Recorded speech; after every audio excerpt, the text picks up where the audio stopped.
fascinating history of classical Greece. You'll become fully immersed in the painstakingly detailed world built for Assassin's Creed Odyssey, which you are free to explore at your own pace, without any danger or time pressure. For a directed experience, take one of the many guided tours curated by prominent historians and archaeologists. Along the way, exchange words with some of Greece's most famous historical persons. The classical Greece you are about to explore is at the peak of its glory. This period is synonymous with grand accomplishments of the physical and the mental. Architectural marvels which still stand today dot its landscape, while towering achievements in philosophy, political systems, and art still influence our modern society in profound ways. We hope you become engrossed in the dazzling riches of ancient Greece and welcome you to your visit.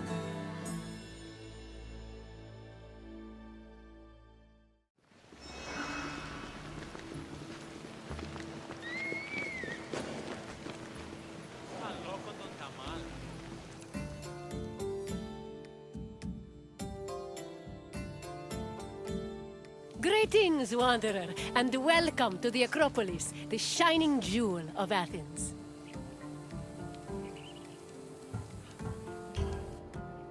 The Acropolis of Athens is a bastion of art and culture worthy of the gods themselves. Within this citadel, you will find many important sacred buildings, as well as some of the most magnificent art in all of Greece. You are in for a very enlightening visit. When you're done, come find me, and we can discuss the things you have seen. Farewell for now.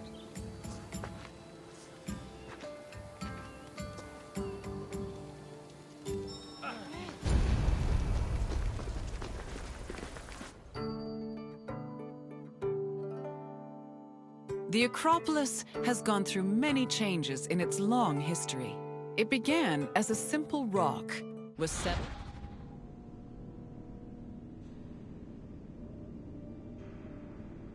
The Acropolis has gone through many changes as early as the Neolithic period and then became a fortress in the Mycenaean period. Stone buildings started appearing in the 7th century BCE, but the famous structures whose ruins remain visible today date mainly from a period of construction in the 5th century BCE. The location of the Acropolis is closely tied with Athens' foundation myth. Supposedly, it was the site where Athena and Poseidon competed for the city's patronage. This connection gave the Acropolis a sacred aura, and it was considered the religious heart of the city.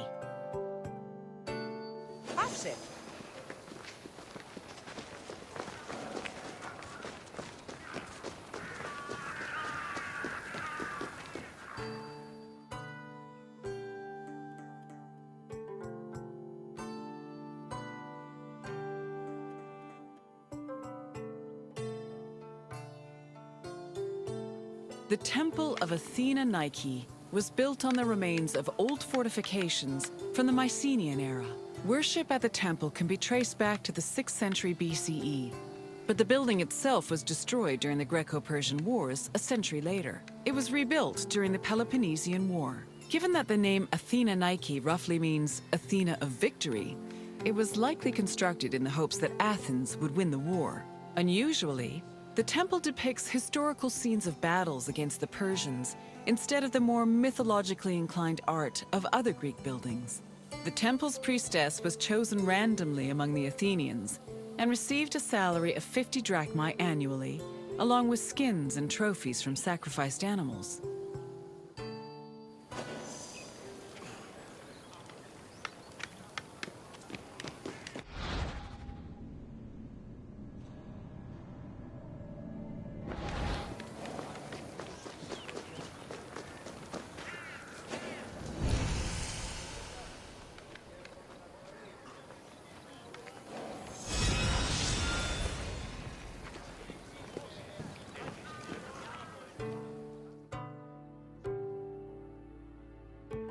The Acropolis was built up over a long period, due in no small part to its partial destruction during the Greco-Persian Wars. It was in the 5th century BCE, though, that the Acropolis received its most significant improvements. This period was an extremely prosperous time for Athens, both financially and culturally. With a booming economy bolstered by trade and the Lavrion silver mines, Pericles, the leader of Athens, financed a huge project to rebuild the citadel. He enlisted the help of renowned artists, like the sculptor Phidias, as well as the architects Iktinos and Callicrates. Together, they erected buildings like the Parthenon and the Propylaea Gateway.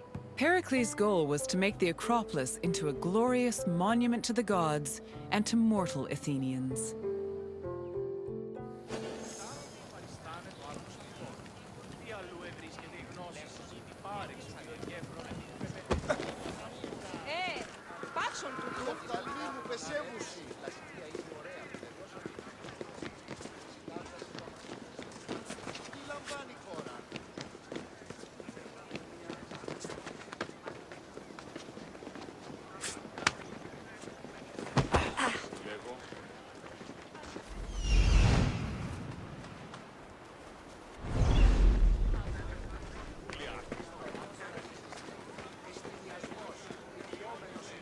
Behind the Propylaea was the giant bronze statue of Athena Promachos, or Athena who fights on the front lines. That name was reflected in the spear and shield the statue held in its hands. It was erected in the mid-5th century BCE by the artist Phidias. According to an inscription, it took 9 years to make and cost almost 500,000 drachmae. At approximately 10 meters tall, the statue was apparently so large that Pausanias claimed its helmet and spear tip could be seen from the sea near Cape Sunion, 60 kilometers away. The ornamentation on the statue's shield was engraved by the metalsmith Mies.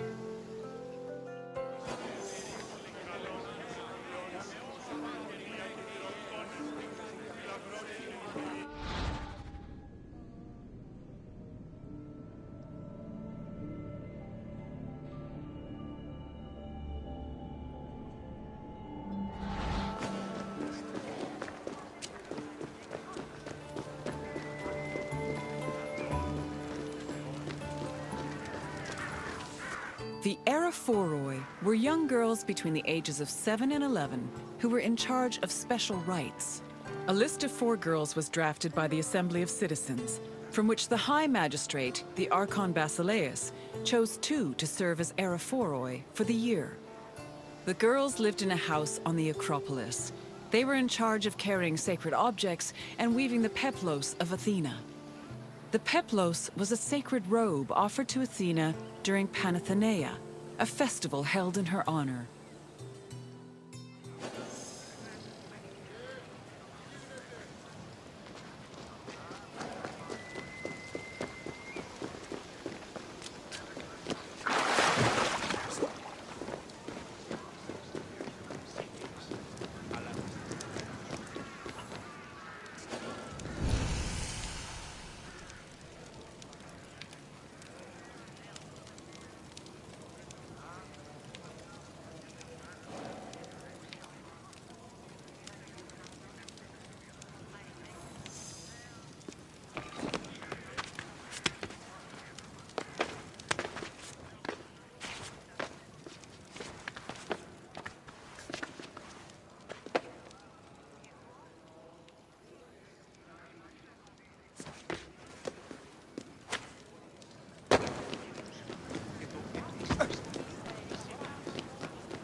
The Erechtheion was an atypical temple.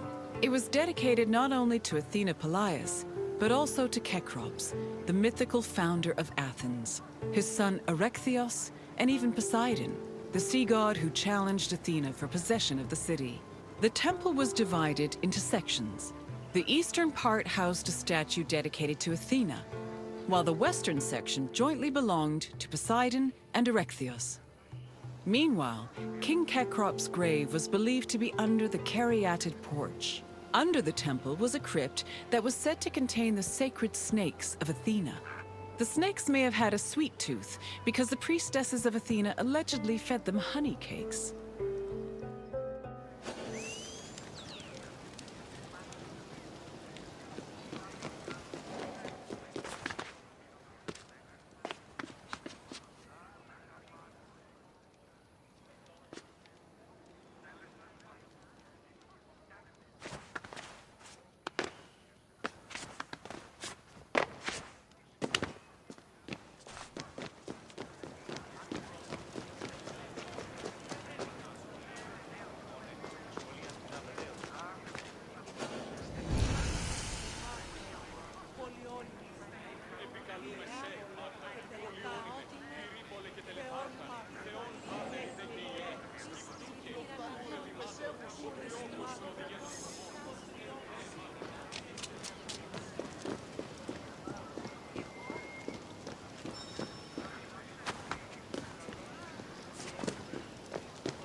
The Parthenon is one of the most well-known buildings in the world and an enduring symbol of ancient Greek civilization. While it is located on the Acropolis, the building is not a traditional temple. It was built by the sculptor Phidias and the architects Callicrates and Ictinus as a great monument to the glory of the city of Athens. That glory is evident in its many carvings. One of the most carved monuments in Greek architecture, the Parthenon's decorations depict several mythological scenes. These include the birth of Athena, her fight against Poseidon for the patronage of Athens, the gods' battle with the giants, and the procession of the great Panathenaea.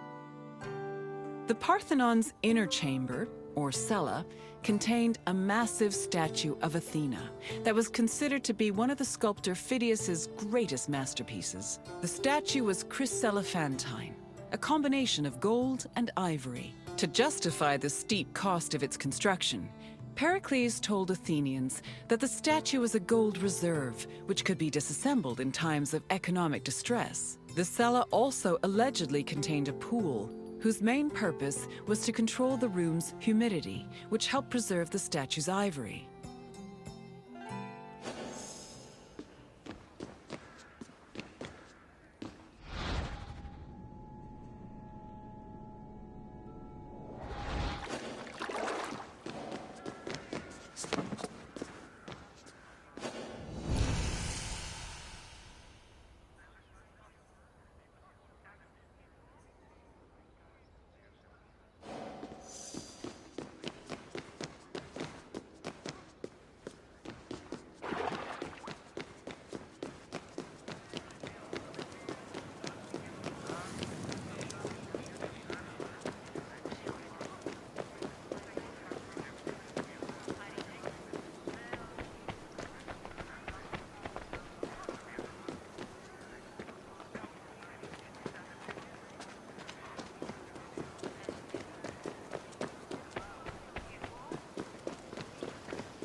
Athens' treasury was located in the Parthenon, where it was believed to be protected by Athena herself.